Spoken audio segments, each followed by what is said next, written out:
أنفسنا ومن سيئات أعمالنا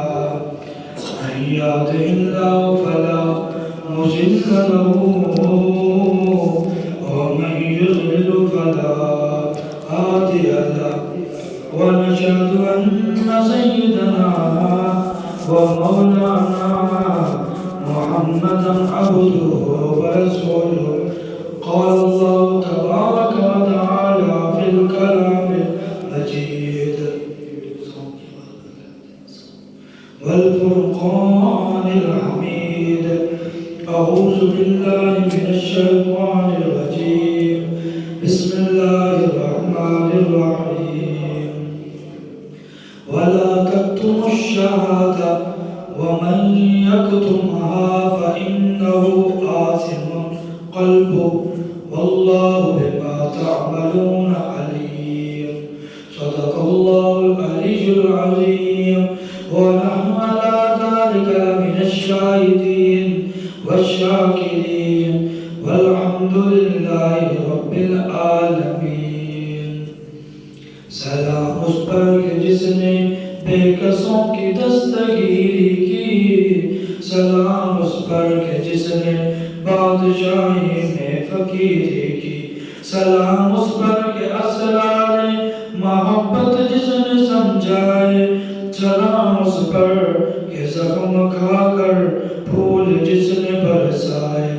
سلام اس پر کہ جس کے گھر میں چاندی تھی نہ سونا تھا، سلام اس پر کہ ٹوٹا ہو ریا جس کا بچھونا تھا۔ انتہائی واجب احترام دوستو بزرگوں بھائیوں، آپ حضرات کے سامنے سورۃ البقرہ کی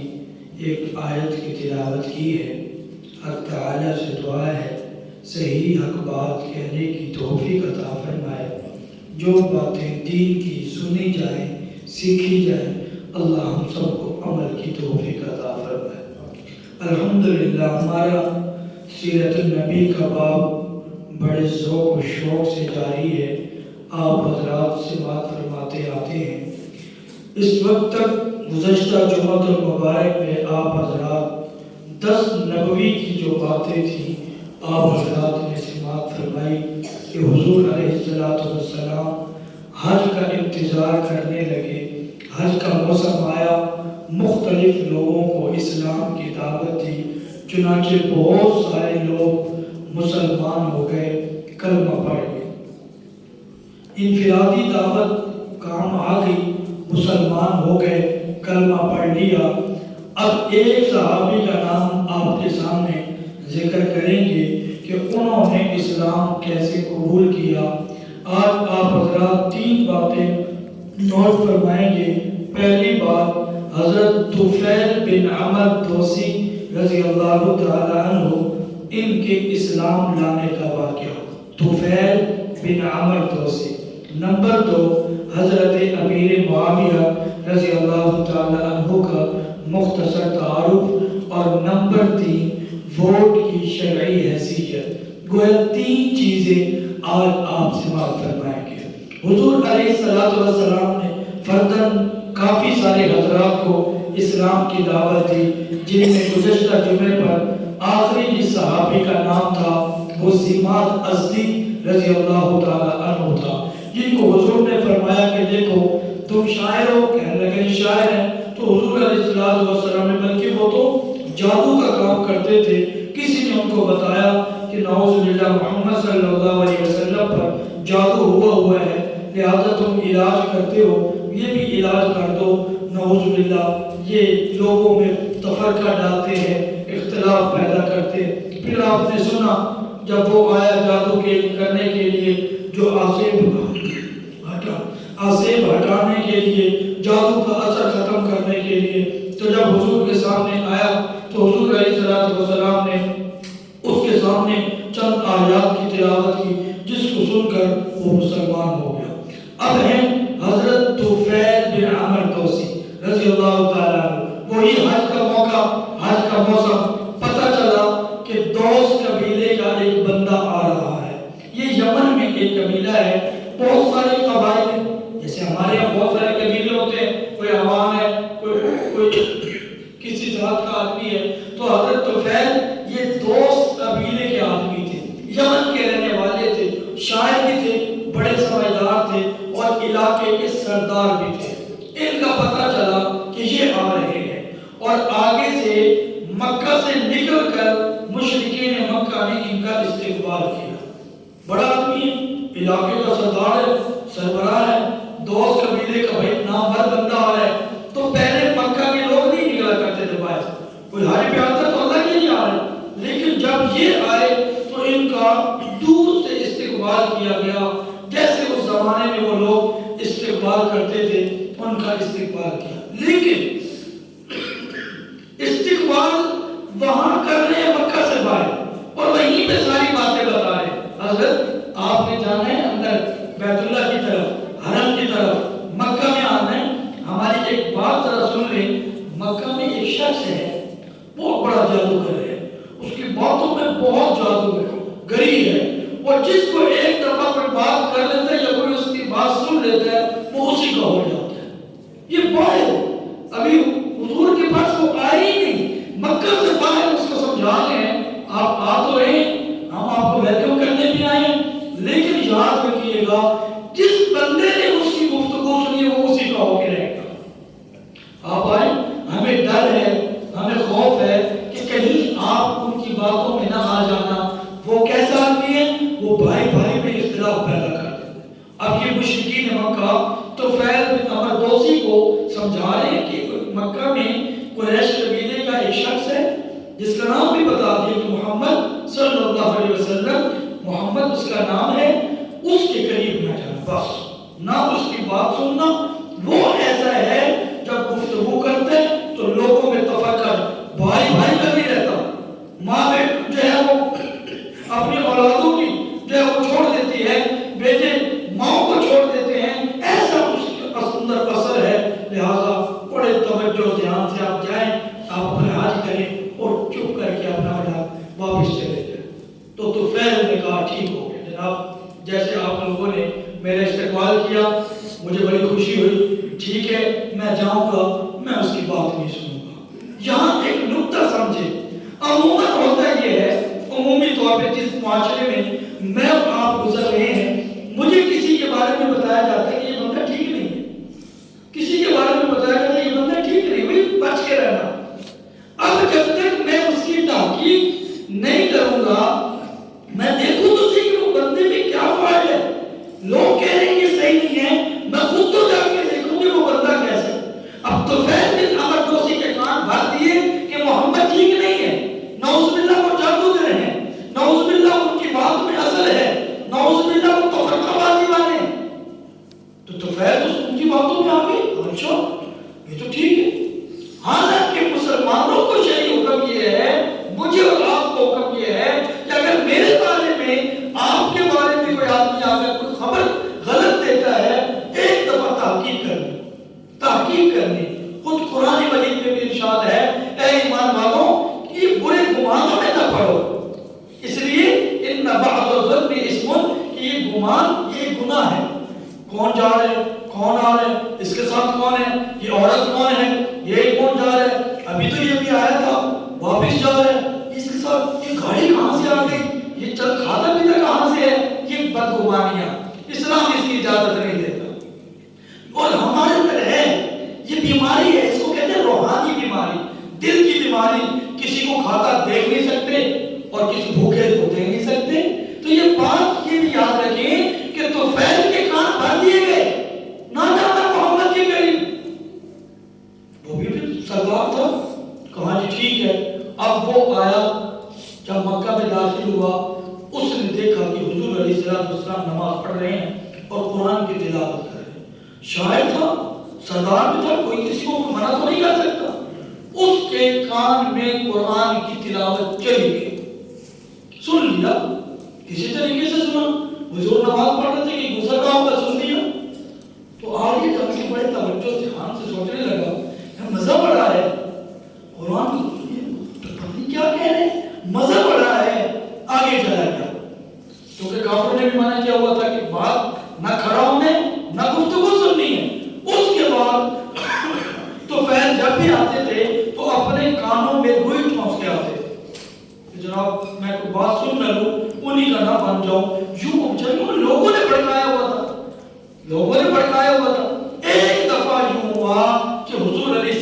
والسلام نماز پڑھ رہے تھے، تلاوت اونچی آواز میں کر رہے تھے، اس دن اس نے کانوں میں روئی نہیں ڈالی ہوئی تھی، بس وہ جب گیا تو حضور علیہ السلام تلاوت فرما رہے ہیں اور وہ آدمی کھڑا ہو کے سن رہے ہیں، سنتے سنتے سنتے بس دل انہی کو دے کے آ گیا۔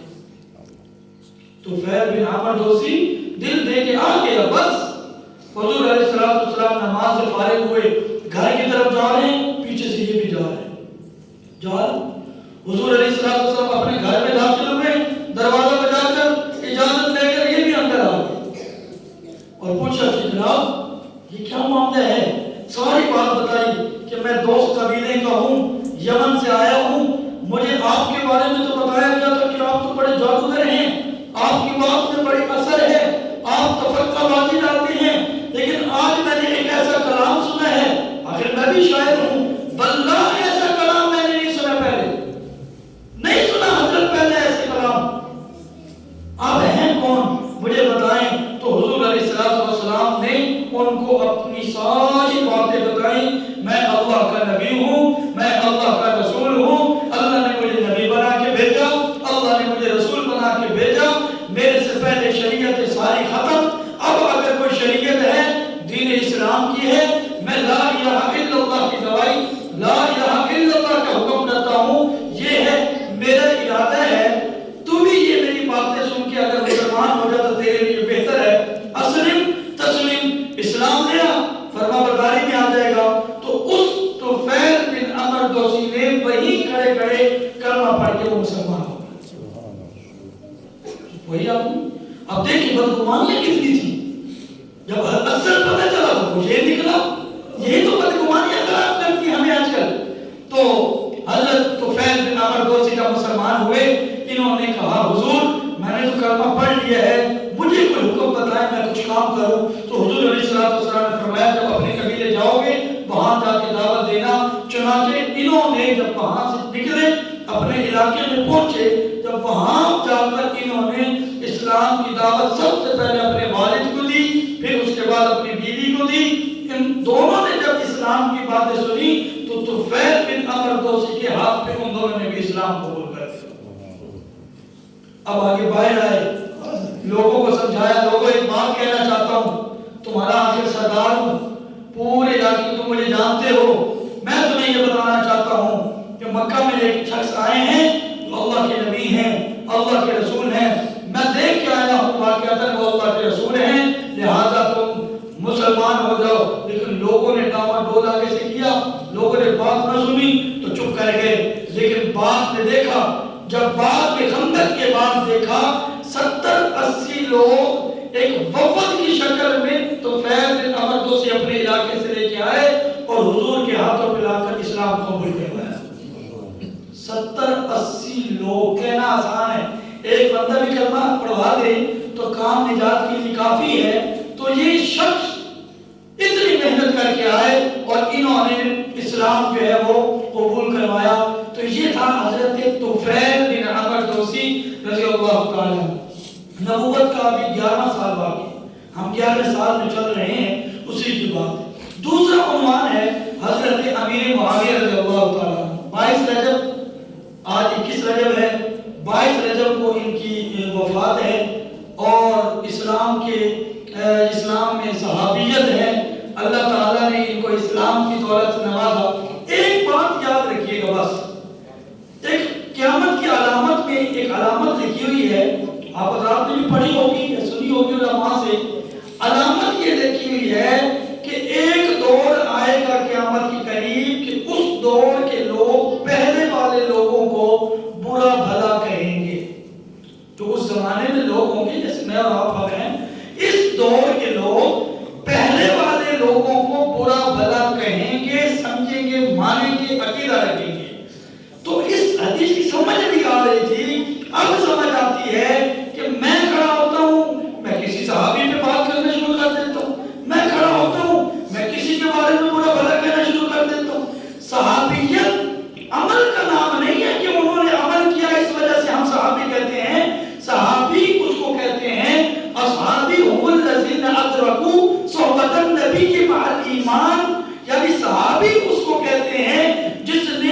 ایمان کی زندگی میں حضور علیہ السلام کا زمانہ پایا ہو، پھر انتقال بھی حالت ایمان پہ ہوا ہو، وہ صحابی ہے اور قرآن کا اٹل فیصلہ ہے وَكُلًّا وَعَدَ اللَّهُ الْحُسْنَى،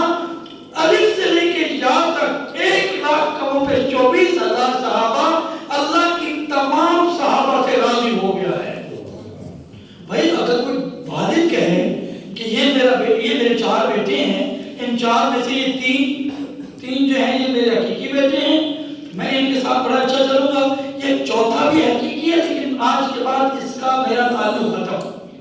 یہ ایک دفعہ اعلان کیا، دوسری دفعہ اعلان کر رہے ہیں سنو سنو سنو، میں نے پہلے کہا تھا یہ 3 ہیں، اب 4 میرے بیٹے ہیں، یہ 4 میرے جو ہے میں ان کا والد ہوں، حقیقی ہوں، اور 4 کا میں جو ہے وہ کام ایک مکمل خرچہ اٹھانے والا ہوں، یہ اب آپ کو اور مجھے کوئی حق نہیں ہے کہ ہم کہیں کہ حضرت پیچھے آپ نے 3 کا کہا تھا اب چوتھے کا بھی اعلان کر رہے ہیں۔ اس بات کو سمجھیں، صحابہ کرام جو ہے وہ 1,00,000 کموں پہ 24,000 جو صحابہ کرام ہیں، سب کے سب برحق ہیں، سب کے سب برگزیدہ بندے ہیں، ان میں سے کسی ایک کے بارے میں مجھے نہیں جچتا، آپ کو نہیں جچتا کہ ان کے بارے میں گفتگو کی جائے۔ لہذا صحابہ کرام میں سب سے مظلوم صحابی حضرت امیر معاویہ رضی اللہ تعالیٰ عنہ ہیں۔ حضرت امیر معاویہ ہیں کون؟ یہ حضرت ابو سفیان رضی اللہ تعالیٰ عنہ کے بیٹے ہیں اور حضور علیہ السلام کے سالہ ہیں، برادر اللہ ہیں۔ ان کی بہن جو ہے وہ حضرت حضور علیہ السلام کی جو ہے وہ زوجہ ہیں، تو یہ برادر اللہ تھے، انہوں نے اسلام قبول کیا، ان کو کاتب وحی کہا جاتا ہے، اور جس مخصوص ایک طبقہ تھا جو وحی لکھا کرتے تھے صحابہ کرام میں، ان میں ان کا نام بھی آتا ہے۔ انہوں نے بہت سارے علاقے جو ہے وہ فتح کیے اور فتح کرنے کے بعد مسلمانوں کو دیے۔ آج شام کے اندر ان کی قبر موجود ہے اور یہ 63 سال کی عمر میں یا 61 سال کی عمر میں ان کا انتقال ہوا۔ یہ تھی دوسرے حضرت امیر معاویہ رضی اللہ۔ تیسرے نمبر پہ ہے کہ ووٹ کی شرعی حیثیت۔ یہ تو اب آئندہ ہفتے کے اندر ایک کام ہونے والا ہے، کیونکہ اس کی ذمہ داری بھی آپ حضرات کو بتانی ہے کہ ووٹ کی شرعی حیثیت کیا ہے۔ قرآن مجید کی آیت میں نے تلاوت کی ہے جس کا ترجمہ یہ ہے وَلَا تَكْتُمُوا الشَّهَادَةَ، کہ اے لوگوں جب شہادت دینے کی باری آئے تو تم لوگ شہادت کو مت چھپاؤ، گواہی کو مت چھپاؤ۔ وَمَن يَكْتُمْهَا، جو شخص بھی گواہی کو چھپاتا ہے فَإِنَّهُ آثِمٌ قَلْبُهُ، در حقیقت اس کا دل گناہگار ہے، گناہگار ہی رہے گا۔ اب آپ بات سمجھیں، ووٹ کی شرعی حیثیت یہ ہے کہ جس بندے کو ہم نے ووٹ دینا ہے ہم اس کو سفارشی بنا رہے ہیں۔ نمبر 1 سفارشی، یہ ہمارا سفارشی ہے، ہم نے اس کو کامیاب کرنا ہے۔ اب یہ ہوگا کہ وہ آدمی اچھے کام کرے گا تو ان اچھے کاموں کا بدلہ ہمیں بھی ملے گا، اگر وہ برا کرے گا تو ہمیں بھی اس میں حصہ ملے گا برائی کا۔ یہ بات یاد رکھنا، اس واسطے ووٹ جس کو مرضی دے، لیکن دیتے ہوئے ایک دفعہ یاد رکھ لینا کہ یہ کیا اس کا اہل ہے یا نہیں۔ اگر اس کا اہل ہے آنکھیں بند کر کے دے دو، جتنے وہ نیکی کے کام کرتا جائے گا تمہارے نامہ اعمال میں ثواب ملتا رہے گا، جتنے وہ برائی کے کام کرے گا جناب کے نامہ اعمال میں بھی لکھا جائے گا کہ جناب آپ نے ہی اس کو اہل بنایا ہے۔ تو ایک تو ہم اس کو سفارشی بنا رہے ہیں، دوسرے نمبر پہ ووٹ کہتے ہیں گواہی دینا۔ میرے سے کوئی پوچھتا ہے یہ بندہ کیسے؟ بہت اچھا آدمی ہے، دیندار آدمی ہے، اچھا ٹھیک ہے بھائی گواہی دیتے ہو، میں گواہی دے رہا ہوں، گواہی اللہ کی طرف سے حکم ہے، تو گواہی دے رہا ہے اور دے کر کہ اس بندے کی میں گواہی دیتا ہوں یہ بندہ ٹھیک ہے، یہ بالکل حقوق اللہ کے ساتھ ساتھ حقوق العباد پر بھی عمل کرنے والا ہے، اب میری گواہی معتبر ہوگی۔ لیکن ایک بات یاد رکھیے گا، اس دور میں یہ کہنا کہ جناب الیکشن میں کوئی ایسا بندہ نہیں، ہم نہیں کسی کو ووٹ دیں گے، یہ ہوگا فلاں ہوگا، تو قرآن مجید کی یہ آیت یہ اور گواہی کی جو آیت آپ کے سامنے تلاوت کی ہے کہ لوگوں گواہی کو چھپانا یہ بہت بڑا گناہ ہے۔ حدیث میں تو اس کو کبیرہ گناہ کہا گیا اور قرآن مجید میں بھی اس کو گناہ کہا گیا۔ لہذا اب ووٹ کا دور آ رہا ہے، اختلاف ہوتا ہے ہر جگہ میں، گھر میں اختلاف ہوتا ہے، میاں بیوی کے اختلاف ہوتے ہیں، اختلاف پر حق ہے،